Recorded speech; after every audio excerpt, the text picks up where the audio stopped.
government of St. Martin acknowledges, of course, the financial burden posed by the rising electricity and water costs on residents and businesses.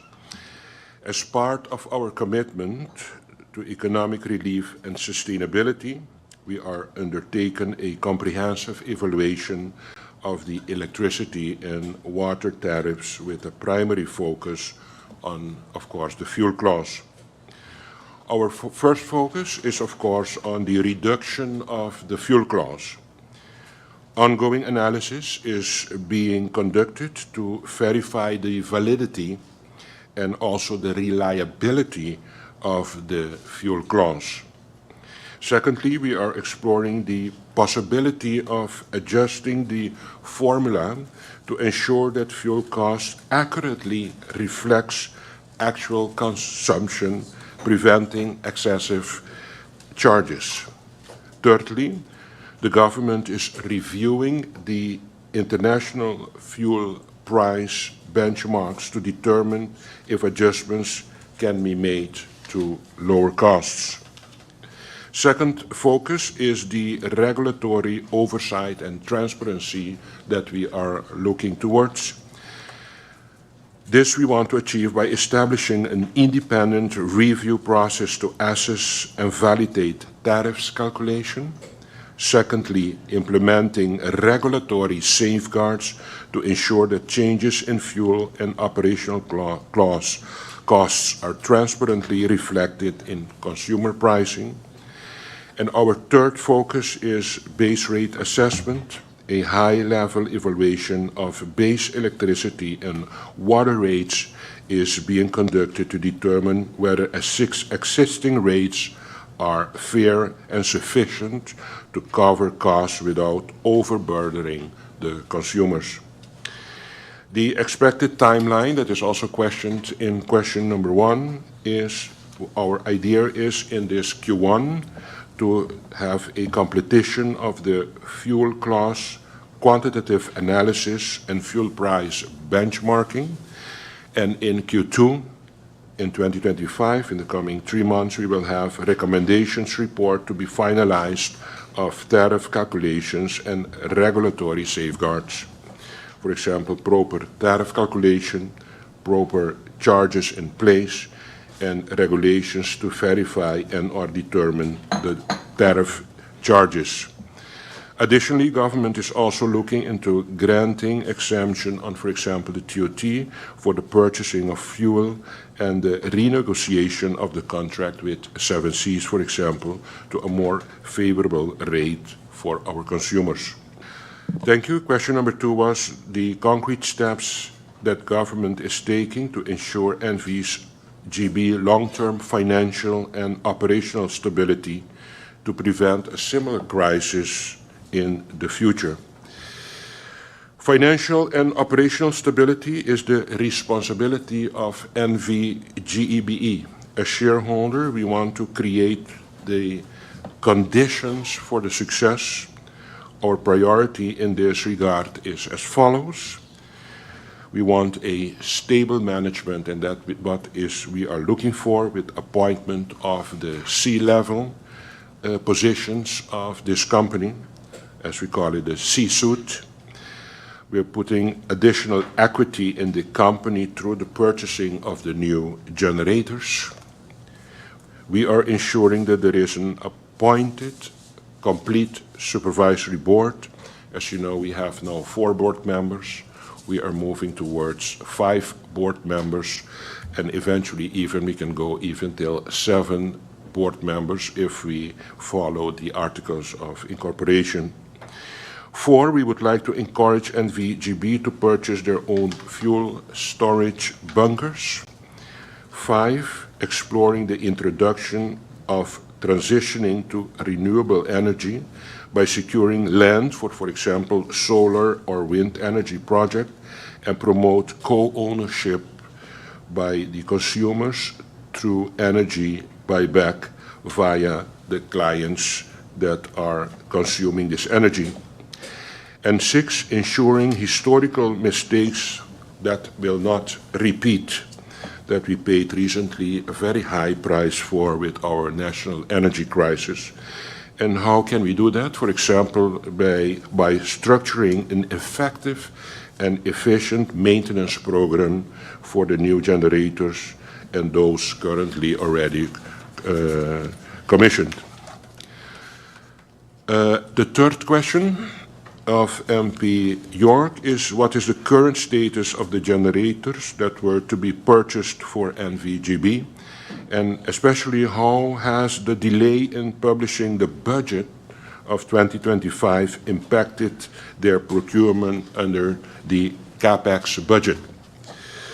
MP York, the government has secured the funding already as part of the budget of 2024. So it's not a budget 2025. The funding for the new generators is not part of the 2025 budget. The status is that NVGB is preparing the request for proposal, the very known RFP, with the support of an external group. The 2025 budget has no impact on the timeline of the purchase of the new generators. For one, because the funding is not needed as yet, the tender package needs to be finalized first.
Are you SXM insured?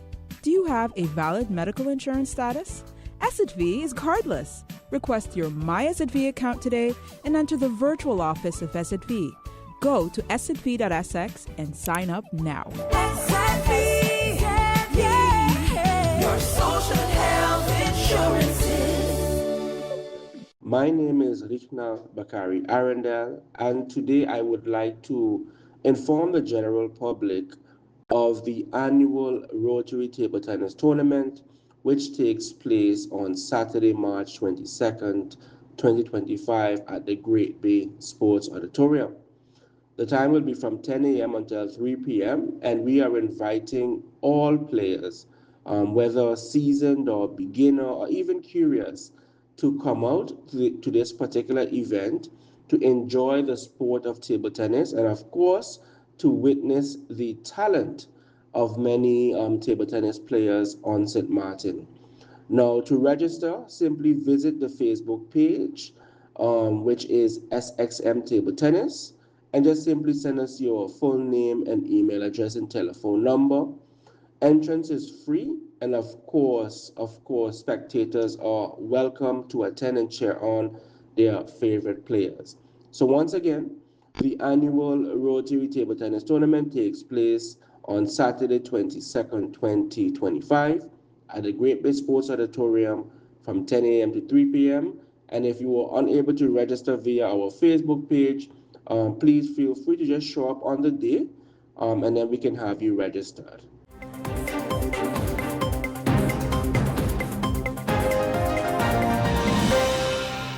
The government, as I mentioned, Madam Chair, recognizes the small scale and complexity of our current education system poses various challenges.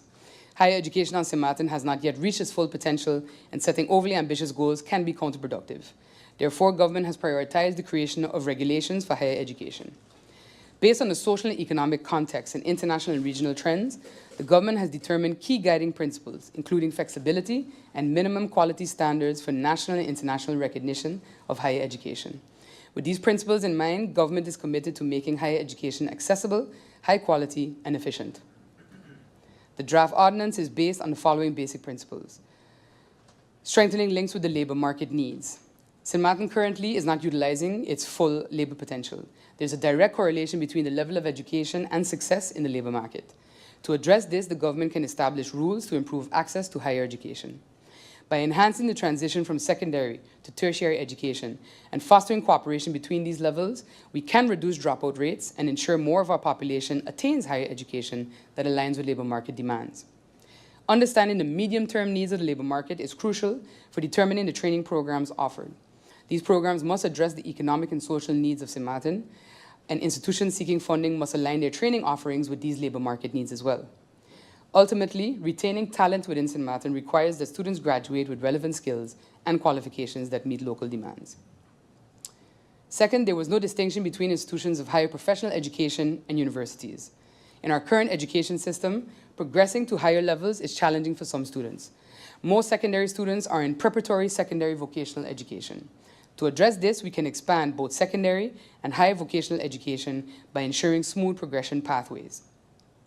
Given St. Martin's small scale, higher education institutions need flexibility in how they design and organize their programs. Therefore, the government has decided not to differentiate between higher professional education and university education. Institutions can choose whether to have their bachelor's or master's programs accredited at a higher vocational scientific level. This approach allows institutions to offer both types of education, maximizing intake from secondary and vocational education and easing the transition to higher education. To ensure a smooth flow in higher education, the government supports institutions that offer programs based on both the Anglo-Saxon and European systems. The Anglo-Saxon system used in the United States and the United Kingdom, and the European system prevalent in countries like the Netherlands, provide flexible pathways for students transitioning from secondary or vocational schools. Institutions can choose which system to use for their programs. For government-funded courses, it is essential to consider social needs and labor market demands. Instruction is generally provided in English or Dutch, but the draft national ordinance allows for other languages if they are relevant to the program. Using both the Anglo-Saxon and European systems also promotes international cooperation with institutions and countries that follow these models. Government is also committed to allowing variety in the higher education system, including the possibility of attracting or retaining private institutions. According to Article 11 of the Constitution of St. Martin, we maintain a dual system of higher education.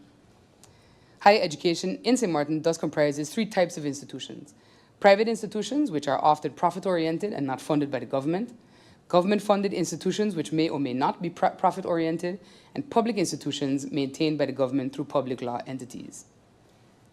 This approach encourages economic diversification by being open to commercial institutions. If institutions do not receive government funding, they face fewer regulations.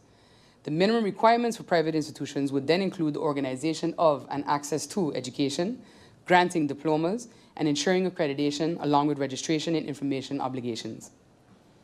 Government-funded institutions, on the other hand, must meet stricter requirements, especially regarding admission and education quality. If no institutions are funded and there's a significant social need for higher education, the government can step in to provide public higher education. However, given the capacity of the existing institution, this scenario is unlikely, but ensures that government can still provide higher education in extreme cases. It's crucial as well to note that the national ordinance clarifies the meaning of higher education diplomas for all stakeholders: students, employers, and education institutions.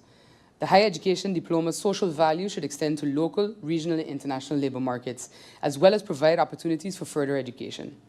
For instance, a recognized master's degree in law should grant access to the legal profession, highlighting the significance of government-recognized programs.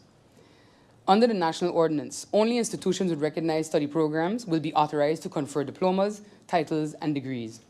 This requirement will apply universally, including both government-funded and private institutions. Institutions will need to seek program accreditation, which will involve accreditation by a designated body. Accreditation will serve as a vital assurance of quality education. Recognized programs will be listed in a centralized higher education register, facilitating verification during application processes. This register will also detail the diplomas and degrees an institution is authorized to grant, ensuring transparency and authenticity in qualifications that are awarded. Ensuring institutions do not grant diplomas without recognized accreditation is crucial to safeguard against substandard education offerings at high cost. Any institution in St. Martin issuing diplomas, titles, or degrees without proper recognition and accreditation will be in violation of the law and will be subject to fines, underscoring the importance of regulatory adherence and quality assurance in higher education. Internationalization, partnerships with minimum requirements. The government supports international cooperation, especially considering St. Martin's scale.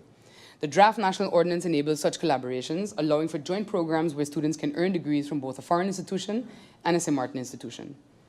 In cases of joint study programs or specializations, legal protections are essential for students. The draft ordinance includes safeguards to ensure these cooperative arrangements protect students' rights.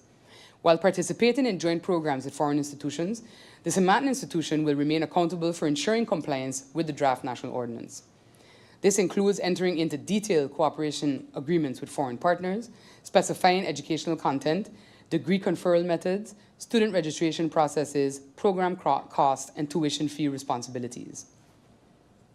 Throughout joint programs, students' rights and obligations will be upheld, ensuring transparency and accountability in their educational journey. The draft national ordinance in front of you today introduces funding guidelines aimed at sharing the cost burden of higher education between the government and institutions. Higher education is seen as a public asset, necessitating government financial support to guarantee accessibility and quality. While striving to provide equitable opportunities for more St. Martin students and mitigate brain drain, the government recognizes its financial limitations both presently and in the future. To ensure sustainability, the draft ordinance grants higher education providers flexibility in financing beyond government subsidies, contingent upon sound financial management. Institutions are empowered to invest, secure loans, and engage in commercial activities under the oversight of their boards. This includes offering specific products or services commercially, leveraging their organizational structure for economic purposes.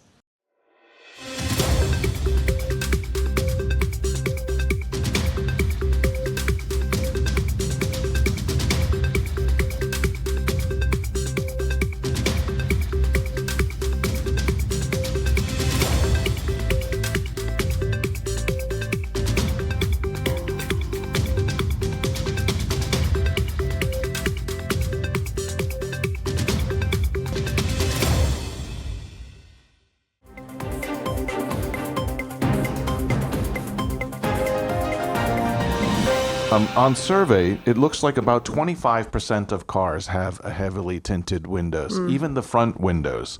Are the police properly equipped? Do they have tint meters? Do they have breathalyzers? Do they have the proper equipment for doing those controls? So when it comes to tint meters, we will be, or at least we're busy in the process of ordering additional ones and recalibrating so that we can go out and do the tint controls. And I'd like to remind everyone now, again, that the current national decree stipulates that your front driver windows, passenger and driver windows, can be up to 70% tinted. So that means 70% of light can come through. And then your back windows, 40%. And then, of course, you can have that little piece of 15 centimeters on the front windshield. So we will be enforcing those. And, we have also been receiving requests for tint exemptions, and we've also been looking at those in accordance with the established policy. And we will be republishing the policy and kind of revamping it. And again, this is just a safety and security concern. And I know it's hot. That's the discussions that, I hear from people telling me, yeah, but it's so hot outside. But we need to think about the broader issues of road safety. So we will be controlling those once, of course, we then have the tools to be able to enforce and to measure the amount of tint. And when it comes to breathalyzers, there's actually no provision in the law that allows for breathalyzing. And I know that discussion was held in Parliament in terms of, would we be willing to change the law? And I think I remember giving them the answer of where exactly that was in our traffic ordinance, that we would be able to make an amendment to allow for that. So for clarification, if I understand, that means that nobody actually could be arrested or fined for drunk driving because there's no mechanism to verify that? Is that correct? I think the only mechanism would be that then you had to come and give a blood test to then, of course, measure blood alcohol level in that way. Which they could refuse. I would need to check the specifics on it to see. Okay. And last set of questions has to do with fines. So when you're stopping vehicles and you find infractions and you issue fines, number one, are the fines enough? Are they enough of a deterrent? How much money have you raised, and is it justice who raises the money? So what's the collection process on that? And wouldn't it make sense now that people are renewing their license plates that those fines perhaps go there and you can't renew unless all fines are paid? Some mechanism like that. Can you explain what is the current process? I'm looking into a way that we can be more effective in how we're fining and collecting fines. But the way it goes, the police issues a fine. That person can, of course, then gets, a court date. You can object to the fine. And so there's an entire legal process that follows. Once that fine becomes final, it ends up at the public prosecutor's office. And then that's where we kind of see that things get disconnected, because a lot of people don't have a proper address registered. So we have a hard time finding these folks in order to be able to find them. However, one of the things that I've been looking at, and it's not a 2025 solution, but it is a solution in discussions looking into perhaps the 2026 budget. For example, in Curacao, at the public prosecutor's office, there's a separate department. It's called Pagabobut. And it's maybe 6 people that all they do is collect fines. They make sure that they are enforcing and doing that. And if you look at the 6 FTEs, they're easily earning that back in the amount of fines that they're collecting. So that's something that I would like to have a discussion with my colleague, Minister of Finance. I see her writing, so she's going to remind me. But it's obviously it's not something that we would be able to do now. It would have to do with us increasing the budget of the public prosecutor's office and then finding ways to be more effective. They would have to hire an extra bailiff and things like that to really go out and do that. So that's where we see a little bit of the disconnect. I think currently, off the top of my head, we are collecting about 30% of the fines that are issued.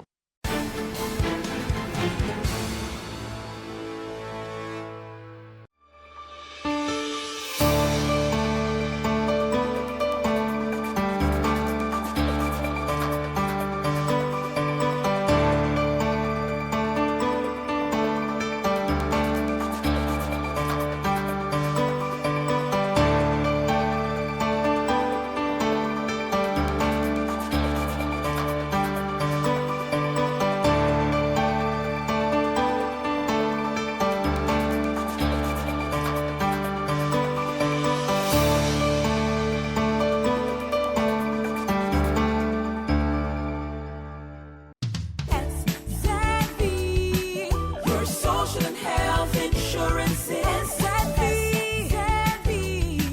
your social and health insurances. Are you SXV insured? Do you have a valid medical insurance status? SXV is cardless. Request your My SXV account today and enter the virtual office of SXV. Go to sxv.sx and sign up now. Your social and health insurances.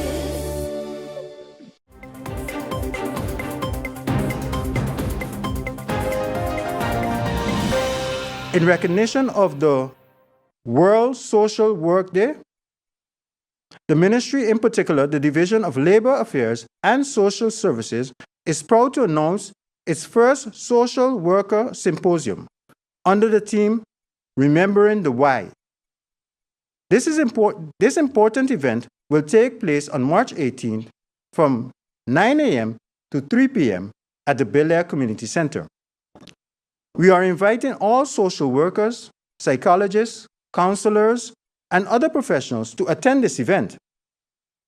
It will serve as a platform to reflect on your purpose, renewing your passion, and engage in meaningful discussion to enhance your impact in our community. The guest speaker will be Shamida Delaney Weeks from the Happy Me Empowerment Services, who will share valuable insights and inspiration. I encourage all professionals in the fields to take part in this enlightening experience as we come together to celebrate and strengthen the vital role you play in the community. I had the privilege also this weekend to participate in a health fair organized by the Seventh-day Adventist Church in Hope Estate in collaboration with the AUC University, and I must say it was a very successful event. I was very pleased, and also the persons that were there were very pleased that the service was being rendered. And I have committed that within short, I will also organize one on behalf of VSA. It is standard that people usually say, if you want to get people to events, you must offer them chicken leg and Johnny cake. However, I would change that with regard to this. I would say that the health fair is free, and it's something with regard to preventative. And I know, based on the turnout that came out on Saturday, that that's enough that was enough for the majority, for a lot of people to come out and support the event and also to check their health. I would like to once again commend and congratulate the Seventh-day Adventist Church in Hope Estate and those of the AUC, the students that volunteered their time for participating and making that event possible. On behalf of VSA, St. Martin is very grateful for that. Questions related to sexual harassment, in particular on the job site. I understand that there's been some issues within government, and so number one, what's government's plan to address that in terms of trainings or informing what's appropriate and what's not? But on the private sector side, I've also spoken to a couple people who've encountered sexual harassment on the job.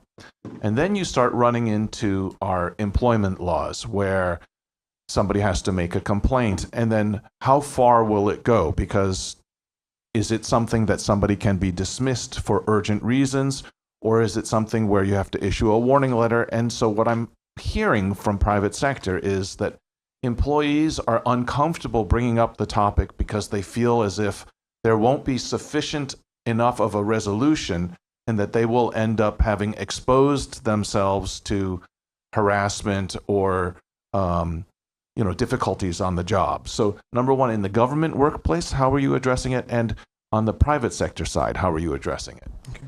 Thank you very much for your question. With regard to the first part with regard in the government workplace, there have been cases reported within VSA, and what has happened is that the management team has already met, and they have already decided that we, as VSA, we're going to start to put a policy in place for what is lacking right now. So that's something that's already been worked on. With regard also to the private sector, of course, any person that feels that they're being sexually harassed, they have the right also to file complaints at the Labor Department, but also at the police department as well, because it ventures into that direction as well. And the fear that you talk about is something that has also been brought to my attention, and we are busy trying to see how we can, how we can make it more easier, and also more how we can make it more easier for individuals to make complaints without being targeted after they're making the complaints for their rights. And in addition to that, we are also going to, because you also have the fact that a lot of persons don't know what to do, so we have already started to hold seminars and sessions informing individuals of their rights, so basically employers of what their responsibilities are, and also employees of what their rights are and the actions to be taken. So we've already had one, I think last month we had one session, and there are more sessions to follow as well. And these sessions will also be not only for English speakers, but also for the different nationalities within our community.